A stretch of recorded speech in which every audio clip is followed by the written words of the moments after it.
everyone. Welcome to Professor Deloney's 10-minute essay. Over the next 10 minutes, I'll be sharing with you how you can successfully write your essay and think about the different parts of the essay, from choosing the right words to properly using citations. We're going to start with a conversation about words. This is a 2-minute video that I put together on how to use the spelling grammar check with Microsoft Office 365. You have access through your school login, so please take a second to watch that video before you submit your paper so that you can understand how to use that service to help check the spelling and grammar in your work. All right, letters build words. Okay, so it's really important that we find ways to check our writing before we turn it in. All right, a second reader, a dictionary, Grammarly, whatever strategy you can use to make sure that you take a second to try and check your spelling before you turn your work in. Okay, let's talk about word choice. There's a big difference between saying Mary was a nice person and Mary was generous and gave often to those in need. So how you choose words will ultimately determine how much detail your writing has and how vivid and how clear you are in conveying whatever ideas you're trying to share. Okay, the building blocks of language, it may seem elementary, but there's a connection between letters, words, and sentences. All right, so when we think about how we bring sentences together, all right, through the use of conjunctions, we have this acronym FANBOYS, which stands for for, and, nor, but, or, yet, so. These are the basic, the most common conjunctions that we find in sentences, and conjunctions bring sentences and phrases together. All right, so a sentence is only complete when it has a subject, a verb, and a predicate completes the sentence. So in these two examples in the red, we have the information that tells us about the subject. All right, so without the predicate, we have what we call sentence fragments. All right, on the left, we have examples of sentences that are missing either a predicate, a verb, or a subject. You have to have all three of these in a sentence to have a complete sentence. Otherwise, you have a sentence fragment, your writing seems choppy, and it's sometimes really difficult to understand what it is that you're trying to say. Okay, so we've got the complete sentence, which we are most familiar with. All right, then we have what's called a compound sentence, which is a combination of two complete sentences joined with a conjunction. All right, then and essentially these are two independent sentences that are brought together in one sentence using a conjunction. We also have a complex sentence, which is a combination of an incomplete phrase or sentence and a complete sentence, or vice versa. Okay, and these are ways to build ideas, to build different kinds of phrases and thoughts into one cohesive idea. All right, so we want to think about how we can use different kinds of sentences as our writing so that it doesn't sound the same, right? We can add some flair and add some originality, all right, to the ways in which we write. Okay, punctuation, very important. All right, I see lots of punctuation errors, and a lot of time it has to do with understanding the rules of punctuation. All right, so typically we understand that when we're listing items of 3 or more, we use a comma. All right, sometimes though we have extra information that adds meaning to a word, and we want to put that information in the sentence, but we need to set that information off with a comma so that it's clear, right, when the reader should pause and how the information is related. So if you look at these two examples, the part between the comma is extra information, meaning if I took it out, I'd still have a complete sentence, but it adds detail to what it is I'm talking about, so I'm going to set that information off using a comma. All right, I also might want to introduce a sentence using words or phrases. When I do that, I'm always using a comma behind the introductory word or phrase. Okay, the use of a semicolon. All right, you want to think of a semicolon as a period and a comma. All right, a complete thought that you want to continue. So you're bringing two independent sentences together because they're related to each other, and so you're setting them, or you're separating them using a semicolon. All right, so the second sentence is adding information to the first sentence, is very closely related in topic or subject, so you're going to keep those sentences together. You're just going to separate them using a semicolon. Thesis statement.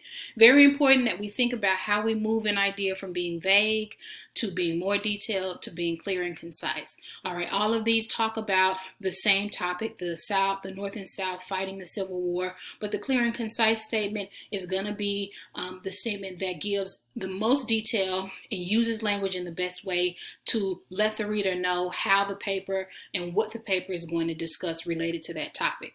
Okay, so the thesis statement is the moment in your paper where you make it clear for the reader how you feel about the topic and what it is they can expect to read about as they move through your paper. So you want to be as clear as possible. You want to use language that is descriptive, and you want to build sentences that are most likely a bit either compound or complex in nature, but bring together all of the ideas in one cohesive thought. All right, so think about your paper and your thesis statement as related in this way. In that first paragraph, that statement where you are setting up your thesis is going to identify what you're going to talk about in the following paragraphs. So that thesis statement says that you're talking about something in green, something in blue, and something in pink. All right, you're going to follow that same organization structure, and you're going to talk then in your first paragraph about green, and then blue, and then pink, and then in your conclusion, you're going to go back to your thesis statement and summarize and bring all of the ideas together again, not using the exact same words, but you return to that thesis statement into that moment where you reiterate how you feel about the topic, bringing in some of the ideas from each of those paragraphs. All right, and so I should be able to draw a line from that first paragraph to each of the other paragraphs in your paper and show how those ideas and topics connected to your thesis statement. All right, as you move through that paper, you want to make sure you're using transitions to tell the reader how ideas are connected. So when you're adding detail, when you are indicating time, when you are elaborating with an example, when you are making a comparison, when you are presenting a contrasting idea, when you are demonstrating cause and effect. Transition words help the reader know how to see the information and its relationship to each other. It tells the reader when you have switched ideas, or when an idea is building on another idea, or when you are taking a left or right turn in your paper. Very important. All right, things you want to avoid as you write. All right, use the same verb tense. So you don't want to start in the present tense and then jump to the past tense illogically, meaning there was no reason to actually change tenses. Okay, you want to remain in one tense as you express your point. Okay, you also want to balance your ideas by using similar and parallel verb, noun, and phrase structure. What that means is, in that first example, the Mayas learned to build, to craft, to develop. All right. Prehistoric Indians were wanderers and hunters. Maya women planted the seeds, weeded the crops, and reaped the harvest. There is a similar tense, similar spelling, all right, and the noun and phrase structures are the same, and it really helps to balance out and add flow and keep your ideas level and well organized. Okay, make sure that your subjects and your verbs agree. All right, so for example, here we're talking about electronic gadgets, which we know is plural, but then you use a singular pronoun, it. All right, the correct way is electronic gadgets, they are. Okay, so you have to make sure that your subject and your verbs agree.